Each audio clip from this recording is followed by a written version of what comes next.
না আসার কোনো কারণ সাজাতে হবে না তোমায় আর।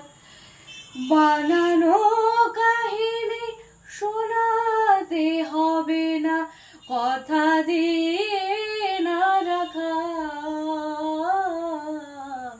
ঠিকানা না রেখে ভালোই করেছো বন্ধু, ঠিকানা না রেখে ভালোই করেছো বন্ধু।